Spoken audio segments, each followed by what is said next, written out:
I want to start by introducing myself. My name is Prasad Sankaran. I've been here for 2 years at Cognizant.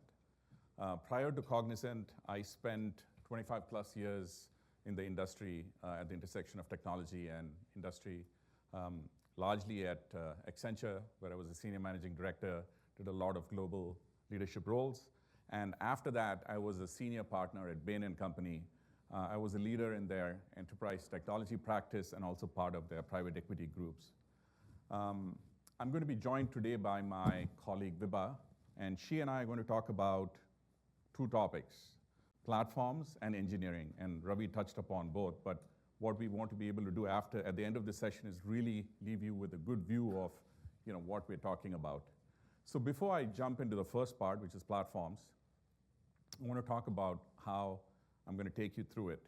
First of all, I want to talk to you about what do we mean by a platform when we talk about that in the Cognizant, when we talk about it from a Cognizant perspective.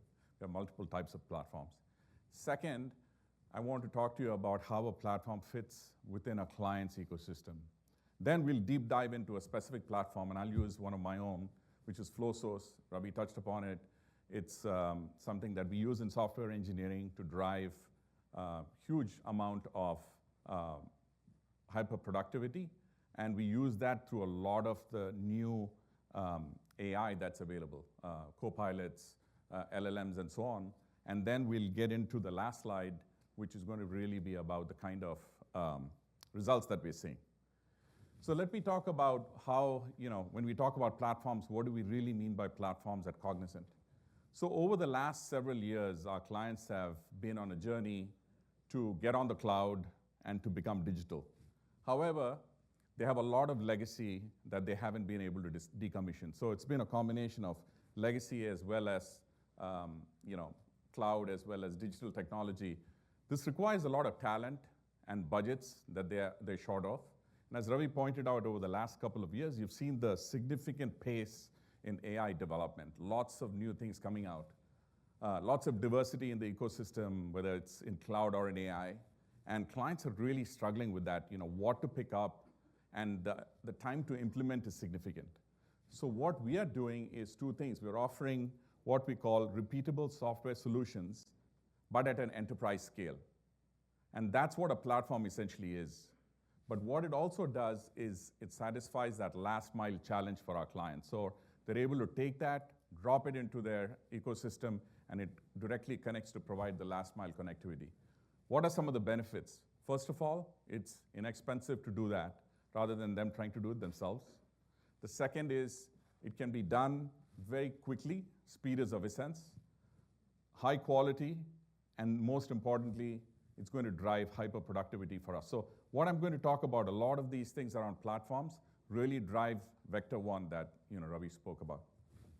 Now let's look at how they fit into our client's ecosystem. So this is it's a simple picture, but it's characteristic of any sort of client that you look at, right? So the left-hand side is all the legacy technology that's there. Lots of mainframes, mid-range servers, lots of COBOL, even SAP, all of that. On the right-hand side is what they've been doing over the last decade and a half with hyperscalers moving to the cloud. They have started building new systems in the cloud. They've done some amount of lift and shift. So they've got this thing going on. And the middle part denotes the data silos that exist. So there's lots of fragmentation.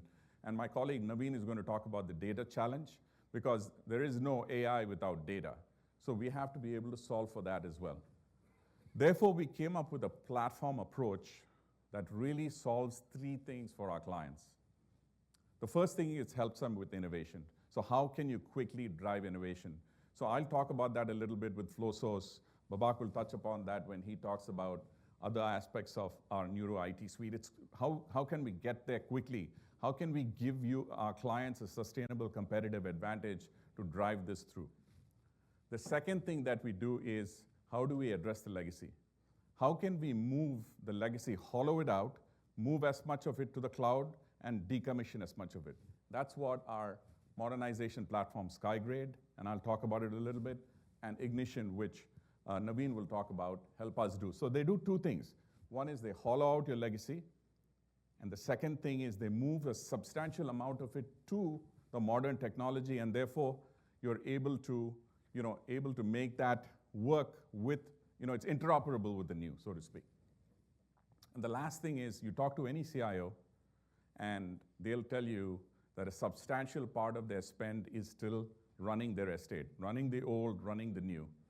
So one of the things that we've done with our platforms here, Neuro IT Operations, WorkNext, et cetera, is how can we take out that manual effort? How can we autonomously manage that estate? And again, it does a couple of things. One is it takes your cost out and drives budgets that you can use for innovation. The second thing is it frees up your own people, that is our clients' people, and they've been doing more manual tasks, eyes on glass, managing the estate. We can take them out and drive them more towards doing innovation, which is much richer for them, and it is also great for our clients because it helps kind of shift where the people are. So I'm now going to talk about FlowSource. Ravi touched upon it. It's a full stack platform for software engineering.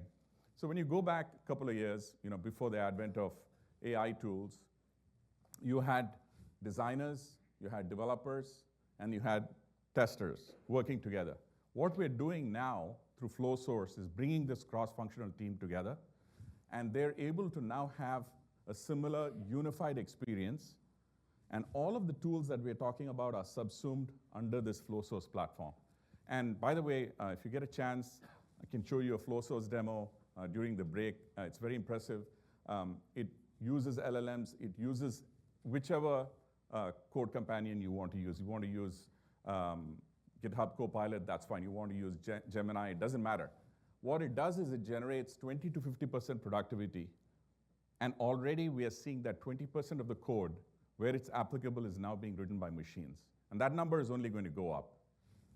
What does it do for us? In the 1 year that we've had FlowSource out, we've had over 70 client implementations, and right now we have 120 in the pipeline that we are driving towards completion. So this has been a huge area for us. We've got great feedback from analysts and advisors that this is indeed a differentiating area for us, and it's going to drive Vector One in a huge way. Just to summarize some of the results in looking at what we've done here, at a media client, they were spending a lot of money just running their platform, running their infrastructure, running their applications. By using Neuro IT Operations, we've taken out 40% of the cost. But more importantly, 92% faster triage and issue resolution, direct impact to their customers. So that makes a direct difference immediately, and we can drive that very, very quickly. The second is a healthcare payer client where we use SkyGrade. We moved them from the mainframe to the cloud.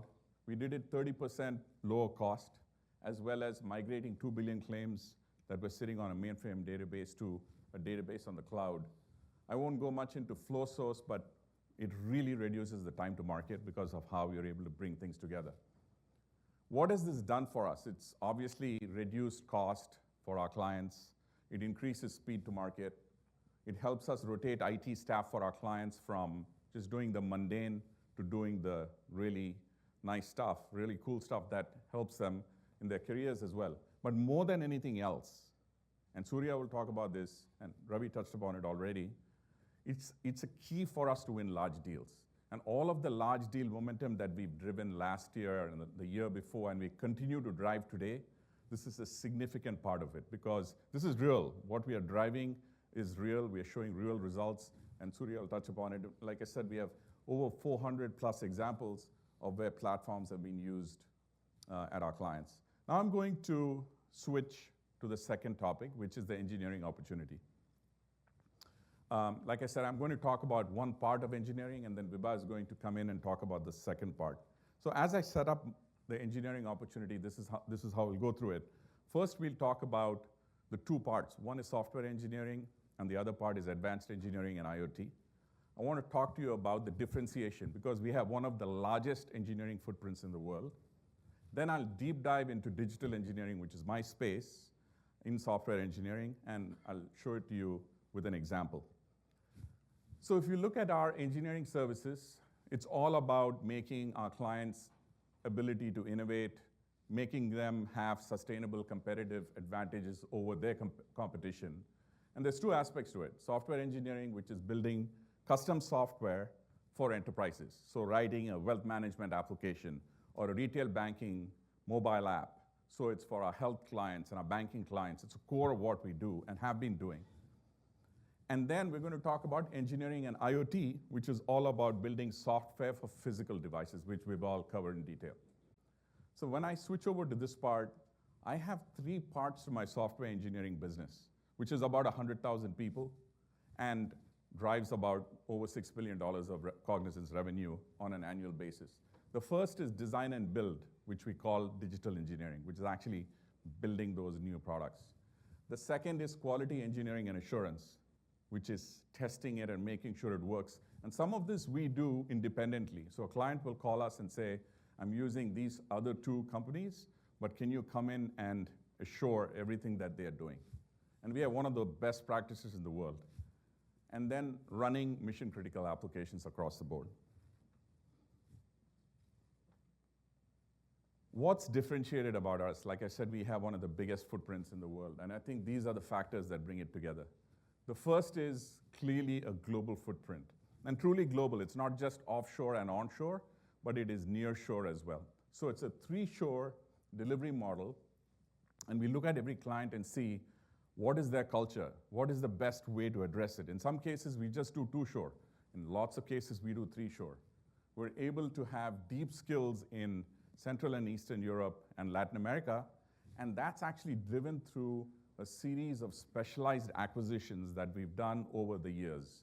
And we brought all of that together, and we have a unified model. So it's not that you deal with just one acquisition and those people there, but really bringing that whole thing together.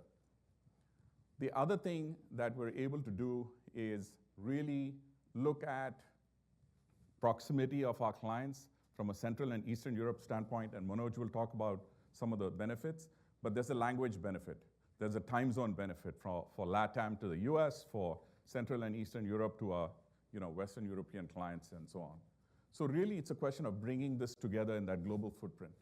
Platforms I won't go into, but it drives nonlinear productivity. And then there's the modern talent approach that Kathy will touch upon, but this is huge for us. Modern ways of working or modern methods. We want to be agile. We want to be product-centric in how we do things. Second is new talent archetypes. We used to talk about developers and testers, but now we are focused on full-stack engineers and SDETs. So we're trying to completely shift to the new archetypes because that is what is going to drive growth and drive our leadership in this space. And finally, being AI proficient. We want to be AI proficient across the board. We have trained all of our people. We are training people who are coming in, and I won't go into it in detail. Kathy will cover that. And then partner ecosystem, which Sandra will cover. But it's very, very important to what I do because participate with partners to understand their roadmap, to get our people certified, to go to market jointly, and to be able to just give them feedback on what our clients are looking for. So very important part of what we do.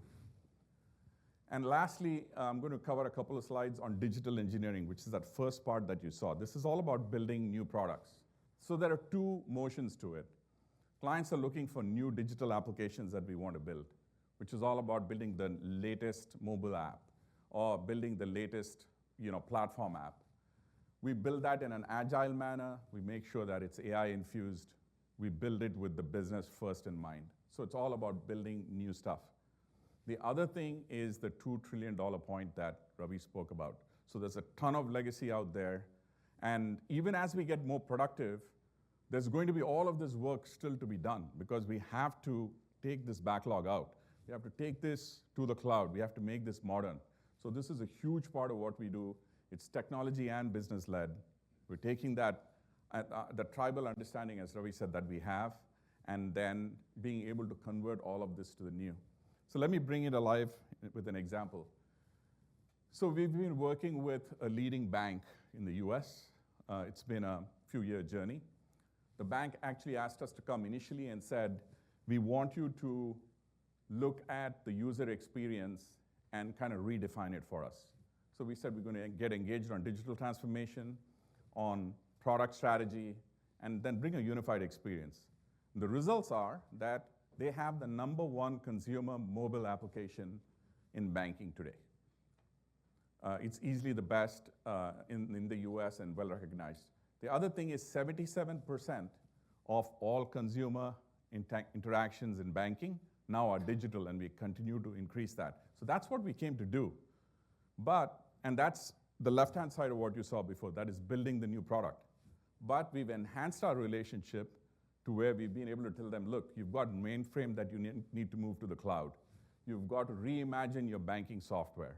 So that's all motion 2, which is all about the legacy to cloud to modern. And we've been able to do that. And what does that do for us, results for us? We've had a 22% 3-year CAGR in just the software engineering space, and it's driving $88 million of revenue increase for Cognizant. Clearly, digital engineering is a space for us that we are starting to see, huge interaction, huge uptake, and so on. And it's all driven by our platforms as well as our engineering ability. So at this point, I'm going to pause and invite Vibha to talk about advanced engineering and IoT.